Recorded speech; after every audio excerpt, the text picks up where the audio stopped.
Good morning to all. முன்னு கிளாஸில் நம்ம மெஷர்மெண்ட் லெசனில் பேசிக்காக நம்ம பார்த்தோம். என்னென்ன அப்படின்னா ஃபண்டமெண்டல் குவான்டிட்டினா என்ன, டெரிவ்டு குவான்டிட்டினா என்ன, ஃபண்டமெண்டல் யூனிட்னா என்ன, டெரிவ்டு யூனிட்னா என்ன, எஸ்ஐ சிஸ்டத்தினுடைய டைப்ஸ் என்னென்ன இருக்குது அப்படிங்கிறதெல்லாம் நம்ம லென்த் எப்படி மெஷர்மெண்ட் பண்ணுறது, மாஸ் எப்படி மெஷர்மெண்ட் பண்ணுறது, டைம் எப்படி மெஷர்மெண்ட் பண்ணுறது அப்படிங்கிறதெல்லாம் நம்ம முன்ன கிளாஸில் பார்த்தோம். சரியா? இப்போ நம்ம பார்க்கக்கூடியது என்ன அப்படின்னு சொல்லி பார்த்தோம்னா, அதாவது எரர். எரர்னா என்ன அப்படிங்கிறத நம்ம பார்க்க போகிறோம். சரியா? எரர் அப்படின்னா என்ன? இப்போ ஒரு டேபிளினுடைய லென்த்து மெஷர்மெண்ட் பண்ண சொல்கிறோம் ஒரு பர்சனை. அவங்க மெஷர்மெண்ட் பண்ணுறாங்க. இப்போ ஆக்சுவலாக அதனுடைய லென்த்து பார்த்தீங்கன்னா 5 மீட்டர் இருக்குதுன்னு வச்சுக்கோங்களேன். எவ்வளவு? 5 மீட்டர்.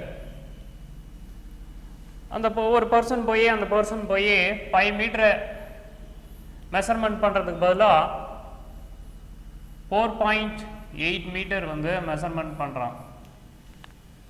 அப்போ எவ்வளோ எரர் இருக்கு?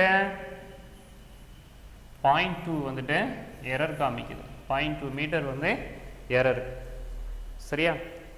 அப்போது ரீடிங்கை நம்ம மெஷர்மெண்ட் பண்ணும்போது அந்த மெஷர்மெண்ட்டினுடைய ரிசல்ட்டில் சில வேல்யூ விட்டு போகிறது தான், அந்த 0.2 மீட்டர் அப்படிங்கிறது விட்டு போகிறது தான் நம்ம என்ன சொல்லுவோம்? எரர் அப்படின்னு நாம் சொல்லுவோம். சரியா? அதாவது when the reading is measurement, the result obtained from the measurement uncertain value is called error. Uncertain of measurement is called error அப்படின்னு நாம் சொல்லுவோம். சரியா?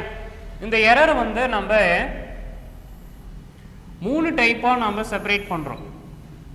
எத்தனை டைப்பாக செப்பரேட் பண்ணுறோம்? 3 டைப். என்னென்ன அப்படின்னு சொல்லிப்பார். ஃபஸ்ட்டு என்ன அப்படின்னு சொல்லி பார்த்தீங்கன்னா சிஸ்டமேட்டிக் எரர் அப்படின்னு நாம் சொல்லுவோம். சிஸ்டமேட்டிக் எரர் அப்படின்னா என்ன அப்படின்னு சொல்லி பார்க்க போகிறோம். ரெண்டாவது என்ன அப்படின்னா ரேண்டம் எரர் அப்படின்னு நாம் சொல்லுவோம். Random error. சரியா? மூணாவது கிராஸ் எரர். மூணாவது கிராஸ் எரர் அப்படின்னா என்னன்னு சொல்லி நம்ம பார்க்க போகிறோம். சரியா? இதுதான் எரர்ஸ்னுடைய type. There are 3 type of errors: systematic error, random error, gross error. இப்போ இதில் நம்ம சிஸ்டமேட்டிக் எரரில் பார்த்தீங்கன்னா ஒரு 5 டைப் இருக்குது. அது என்ன அப்படின்னு சொல்லி பாருங்க. ஃபஸ்ட்டு இன்ஸ்ட்ருமெண்ட் எரர் அப்படின்னு சொல்லுவோம். இன்ஸ்ட்ருமெண்ட்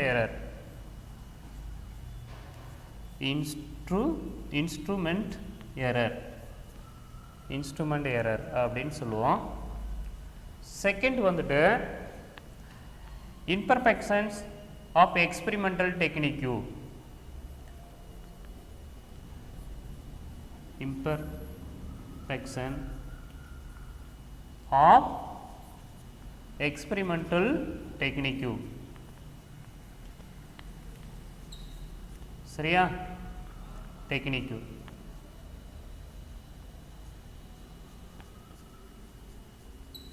தேர்ட்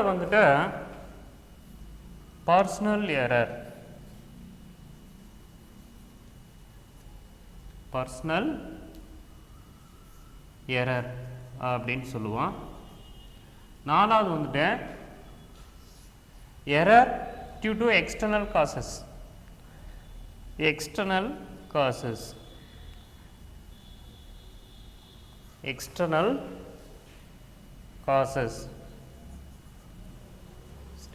அஞ்சாவது டைப் என்ன அப்படின்னு சொல்லி பார்த்தீங்கன்னா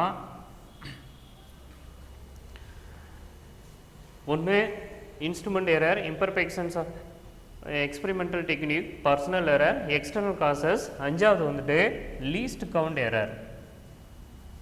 least count error. There are 5 type of error. There are 5 type of error. சரி, இப்போ இதில் சிஸ்டமேட்டிக் எரர் அப்படின்னா என்ன அப்படின்னு சொல்லி நம்ம பார்க்குறோம். இப்போ சிஸ்டமேட்டிக் எரர் அப்படின்னா என்ன அப்படின்னு சொல்லி பார்த்தோம்னா, ஒரு பர்சன் போய் ஒரு மெட்டீரியலினுடைய லென்த்து வந்து மெஷர்மெண்ட் பண்ணுறான். சரியா? அப்படி மெஷர்மெண்ட் பண்ணும்போது 0.2 0.4ன்னு வச்சுக்கலாம். 0.4 எரர் வந்துட்டு எரரோடு வந்துட்டு அவன் ரீடிங் எடுக்கிறான்னு வச்சுக்கிங்களேன் ஒரு பர்சன். இது ஃபர்ஸ்ட் பர்சன்.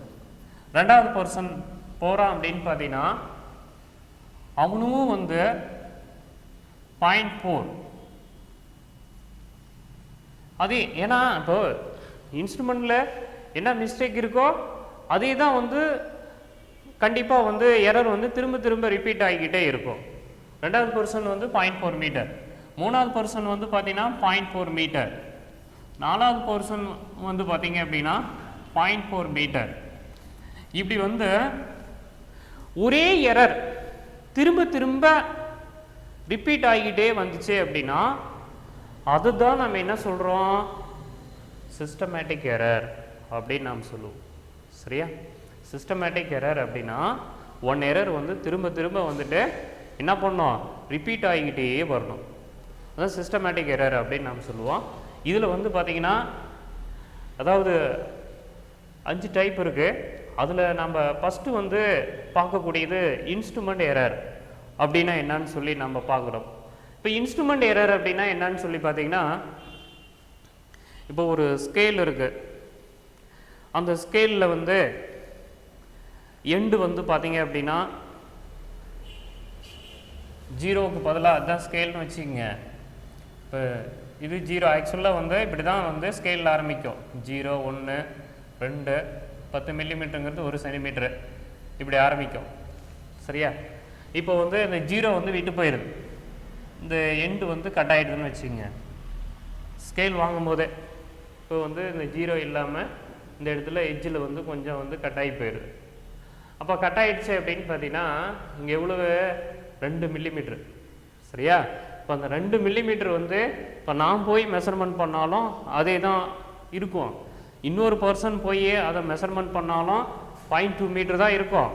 அடுத்தது இன்னொருத்தர் போகிறாங்க, அவங்களும் வந்து அந்த 0.2 மட்டும்தான் காமிக்குது. ஏன்னா இது வந்து இன்ஸ்ட்ருமெண்ட்லேயே வந்து என்ன ஆகுது அப்படின்னா மிஸ்டேக் இருக்குது. இன்ஸ்ட்ருமெண்ட்லேயே வந்துட்டு மிஸ்டேக் இருக்குது. அதை தான் நம்ம வந்து என்ன சொல்லுவோம், இன்ஸ்ட்ருமெண்ட் எரர் அப்படின்னு நாம் சொல்லுவோம். சரியா?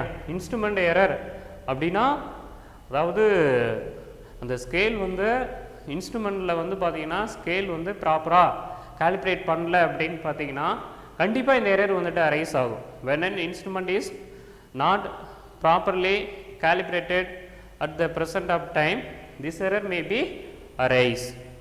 For example, when the reading with the scale whose end is wrong out, this error should be produced. கண்டிப்பாக இந்த எரர் வந்துட்டு ப்ரொடியூஸ் ஆகும். சரியா?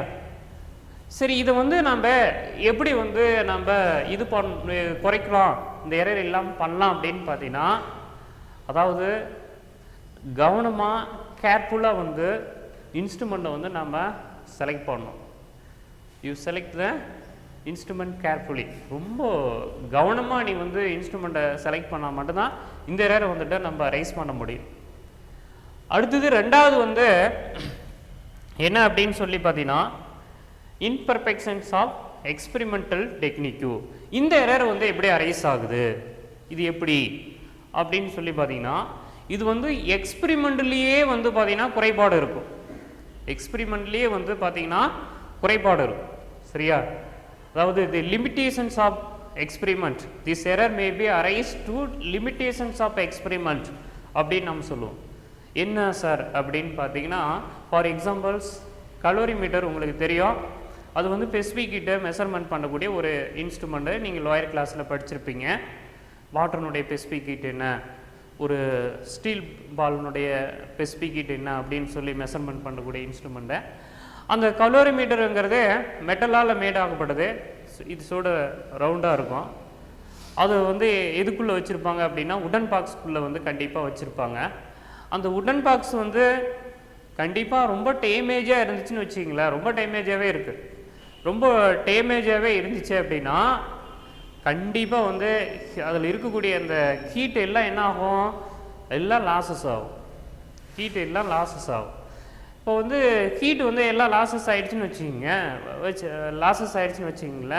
அப்போ நீங்கள் தெர்மோமீட்டரை வச்சு நீ ஹீட்டை மெஷர்மெண்ட் பண்ணுற, அப்போ என்ன உனக்கு காமிக்கும், இப்போ 80 டிகிரி செல்சியஸ் காமிக்க வேண்டிய இடத்துல ஒரு 60 தான் காமிக்கும். அப்போ எரர் வருதா, 20 டிகிரி செல்சியஸ். இதுதான் நம்ம என்ன சொல்கிறோம் அப்படின்னா இம்பர்ஃபெக்ஷன்ஸ் ஆஃப் எக்ஸ்பெரிமெண்டல் டெக்னிக்யூ அப்படின்னு நாம் சொல்லுவோம். சரியா, ரொம்ப முக்கியமான ஒரு இது. சரியா, இது what are the different between instrument and imperfections of experimental technique. இது எக்ஸ்பெரிமெண்டே டேமேஜ்டு. சரியா, இது ரீடிங்கே ராங் அவுட்டார். சரியா, அடுத்தது மூணாவது வந்துட்டு பர்சனல் எரர். பர்சனல் எரர் வந்து எப்படி உருவாகுது அப்படின்னு சொல்லி நம்ம பார்க்க போகிறோம். பர்சனல் எரர் வந்து பார்த்தீங்க அப்படின்னா, அதாவது அப்சர்வர், நாம் தான் அப்சர்வர் வந்து கேர்லெஸ்ஸாக,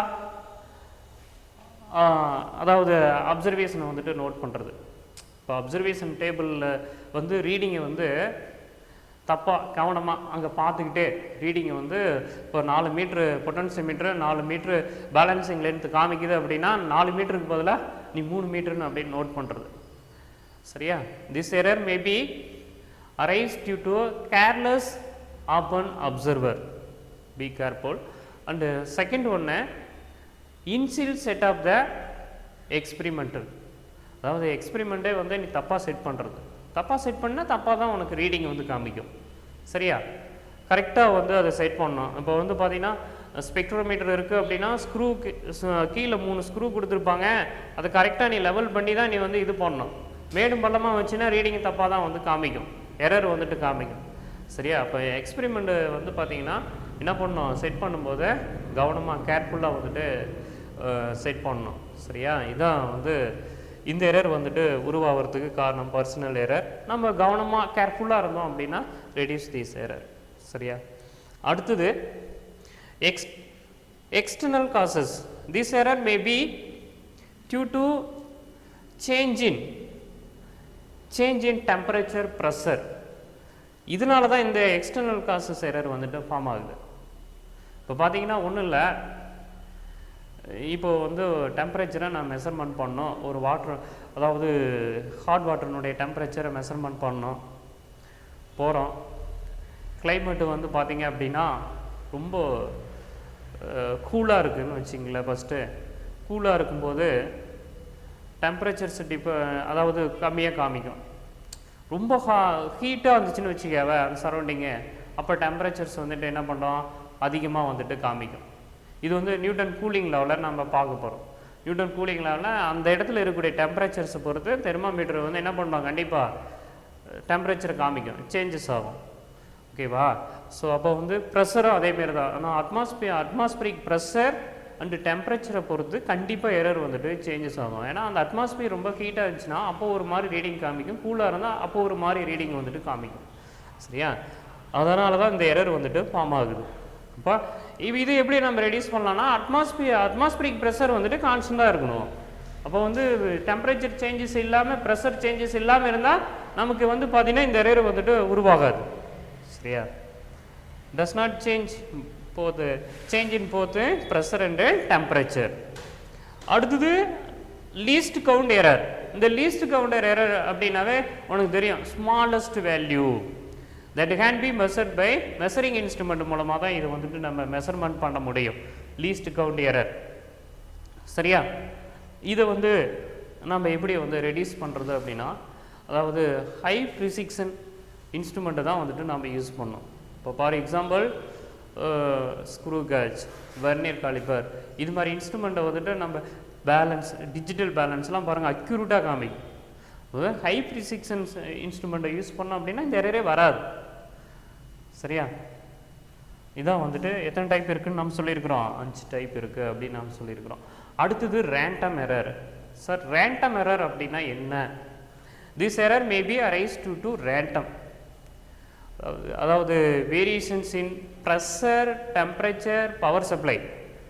அதனால் வந்து பார்த்திங்கன்னா இந்த எரர் வந்துட்டு கண்டிப்பாக ஃபார்ம் ஆகும், ரேண்டம் பொசிஷனில் வந்துட்டு ஃபார்ம் ஆகும். அதாவது ஒரு பர்சன் போகிறான்னு வச்சிங்களேன், ஃபஸ்ட்டு ரீடிங் வந்து எவ்வளோ மெஷர்மெண்ட் பண்ணுறான், டெம்பரேச்சர் மெஷர்மெண்ட் பண்ணுறான், ஒரு வாட்டருனுடைய டெம்பரேச்சரை 10 டிகிரி செல்சியஸ் ஃபஸ்ட்டு மெஷர்மெண்ட் பண்ணுறான்னு வச்சிங்களேன். அடுத்தது இன்னொருத்தன் போகிறான் 11 டிகிரி செல்சியஸ், ரெண்டாவது பர்சன். மூணாவது பர்சன் வந்துட்டு எவ்வளவு இது பண்ணுறான், 14 டிகிரி செல்சியஸ். நாலாவது பர்சன் போகிறான் 16 டிகிரி செல்சியஸ். இப்படி வந்து டிஃப்ரெண்ட் பொசிஷனில் வந்து ரீடிங்கை வந்துட்டு மெஷர்மெண்ட் பண்ணிக்கிட்டு வரோம். இப்போ எரர் வந்துட்டு அரைஸ் ஆகுதா? இப்போ ஆக்சுவல் இதனுடைய இது வந்து ரீடிங்கை வந்து என்ன அப்படின்னா ஒரு 9 வச்சுங்க, 9 டிகிரி செல்சியஸ். இப்போ வந்து எவ்வளோ வித்தியாசம் வருது பாருங்கள், 1 2 சரியா, இது மாதிரி வித்தியாசம் வந்துக்கிட்டே வருது. அப்போ ஒவ்வொரு பர்சனும் வந்து டிஃப்ரெண்ட்டு டைரெக்ஷனில் எரரை வந்துட்டு அரைஸ் பண்ணுறாங்க. இங்கே வந்து பாருங்கள் ஒரே மாதிரியாக இருக்கணும், இங்கே வந்து எப்படி இருக்குன்னா டிஃப்ரெண்ட்டாக இருக்கணும். இதுதான் சார் இதுக்கும் அதுக்குள்ள வித்தியாசம், புரியுதா? இதுக்கும் அதுக்குள்ள வித்தியாசம் வந்துட்டு என்னது, இங்கே எரர் வந்து டிஃப்ரெண்ட்டாக வரணும், இங்கே எரர் வந்துட்டு ஒரே மாதிரியாக வரணும். அதுதான் நம்ம வந்து என்ன சொல்கிறோம், ரேண்டம் எரர் அப்படின்னு நாம் சொல்லுவோம். சரியா? இந்த எரரை சம்டைம் என்ன சொல்லுவாங்க அப்படின்னு பார்த்தீங்கன்னா, அதாவது சான்சஸ் எரர் அப்படின்னு சொல்லுவாங்க. 1 மார்க்கில் அடிக்கடி கேட்டுக்கிட்டே இருப்பாங்க, சான்சஸ் எரர் அப்படின்னா என்ன அப்படின்னு சொல்லி கேட்பாங்க. சரியா? ரேண்டம் எரர் தான் நம்ம சான்சஸ் எரர் அப்படின்னு நாம் சொல்லுவோம். Personal error also called random error அப்படின்னு நாம் சொல்லுவோம். பர்சனல் எரர் அப்படின்னு நாம் வந்து சொல்லலாம். சரியா? இது ரொம்ப ரொம்ப முக்கியமானது. Random error maybe arise to random the repeated value in different directions, variations in temperature, pressure and power supply. Sometimes this error is called as chances error and produced by personal error. So இப்போ இந்த random error இருக்கு அப்படின்னு பார்த்தீங்கன்னா, first reading A1ன்னு எடுக்கிறோம், ஒரு person எடுக்கிறான். ரெண்டாவது person வந்துட்டு A2ன்னு எடுக்கிறான். மூணாவது பர்சன் வந்து A3 அப்படின்னு சொல்லி எடுக்கிறான், A4 அப்படின்னு சொல்லி எடுக்கிறான். ஒவ்வொரு எரரும் வித்தியாசமாக இருக்குது, டிஃப்ரெண்ட்டாக இருக்குது. இது என்ன பண்ணோம் அப்படின்னா எல்லாத்தையும் வந்துட்டு நம்ம ஆட் பண்ணிக்கணும். A1, A2, A3, A4 etcetera போயிட்டே இருக்குது. டிவைடட் பை எத்தனை ரீடிங் இருக்குது அதால் வந்து டிவைட் பண்ணிக்கணும். என்னங்கிறது நம்பர் ஆஃப் ட்ரையல்ஸ். எத்தனை ரீடிங் இருக்குது? 4. எண் வந்துட்டு எத்தனை? 4. சரியா? A1, A2, A3, A4 அப்படிங்கிறது எல்லாமே வந்து reading, measurement reading. If A1, A2, A3, A4 are measurement reading, then n is the number of trial. The random error is given by A1 plus A2, A3. இது எல்லாத்தையும் add பண்ணி எத்தனை reading இருக்கோ அதால் என்ன பண்ணோம், டிவைட் பண்ணிக்கணும். Divide பண்ணோமா நமக்கு வந்து ஆவரேஜ் எரர் வந்துட்டு கிடைச்சிடும். சரியா? இதுதான் அர்த்தமேட்டிக் மீன் அப்படின்னு நாம் சொல்லுவோம். ஓகே, அடுத்தது மூணாவது எரர் வந்துட்டு என்ன அப்படின்னா கிராஸ் எரர். கிராஸ் எரர் அப்படின்னா இது எப்படி ஃபார்ம் ஆகுது? கிராஸ் எரர் வந்து பார்த்தீங்கன்னா, கிராஸ்னால் உங்களுக்கு தெரியும். சரியா? கிராஸ் ஆகுறது தான். நாம் ஒன்று நினச்சிட்டு இருப்போம், நடுவில் போய் வந்து குறுக்க போகிறது, அதுமாதிரி கிராஸ் எரர் அப்படின்னு நாம் சொல்லுவோம். இப்போ வந்து பார்த்திங்கன்னா கிராஸ் எரர் வந்து கேர்லெஸ் ஆஃப் அன் அப்சர்வர், அவங்க மூலமாக தான் இந்த எரர் வந்துட்டு ஃபார்ம் ஆகுறது. அப்சர்வர் வந்து பார்த்திங்கன்னா ரொம்ப கேர்லெஸ்ஸாக இருக்கிறாரு இல்லையா, அதனால தான் இந்த எரர் வந்துட்டு ஃபார்ம் ஆகுது. இப்போ வந்து பார்த்திங்கன்னா எக்ஸ்பிரிமெண்ட்டை செட் பண்ணாமையே taking reading without set of experiment அப்படின்னு நாம் சொல்லுவோம். சரியா? அப்சர்வேஷனில் வந்து ராங் மேனரில் ரீடிங் வந்து நோட் பண்ணுறது. Note the reading wrong manner in the observation. சரியா?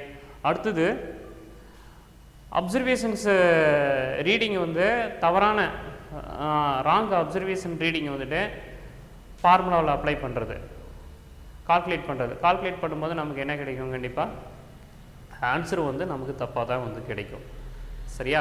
இதுதான் கிராஸ் எரர் அப்படின்னு நாம் சொல்லுவோம். இப்போ அப்சர்வேஷனில் மேலேருந்து ரீடிங் வந்து நோட் பண்ணுறதுக்கு நீ கீழேருந்து நோட் பண்ணுவேன். எக்ஸ்பிரிமெண்ட்டை தப்பாக செட் பண்ணாமே ரீடிங் வந்துட்டு எடுக்கிறது, அந்த அப்சர்வேஷன் ரீடிங்கை வந்துட்டு நீ ராங் ஃபார்முலாவில் அப்ளை பண்ணுறது, இதெல்லாம் பண்ணினா தான் இந்த எரர் வந்துட்டு கண்டிப்பாக ஃபார்ம் ஆகும். சரியா? அப்போ வந்து 3 டைப்பான எரர்ஸ் வந்து இந்த எரர் சிஸ்டத்தில் வந்து இருக்குது. ரொம்ப இம்பார்ட்டண்ட்டான கொஸ்டின், 5 மார்க்கில் அடிக்கடிக்கு கேட்பாங்க. ஓகேவா? ஸோ நெக்ஸ்ட்டு எரர் அனாலிசிஸ் அப்படின்னு சொல்லி நெக்ஸ்ட்டு கிளாஸில் நம்ம பார்க்கலாம். All the best. Thank you. Very important question. 2 mark 3 மார்க்லையும் கேட்கலாம், 5 மார்க்லையும் கேட்கலாம். உங்களுக்கு வந்து கொஸ்டின் பேக் கொடுக்கல, நான் வந்து தனித்தனியாக பிரித்து வந்து 2 மார்க் கொஸ்டினாக வந்துட்டு கொடுக்குறேன். சரியா? தேங்க்யூ.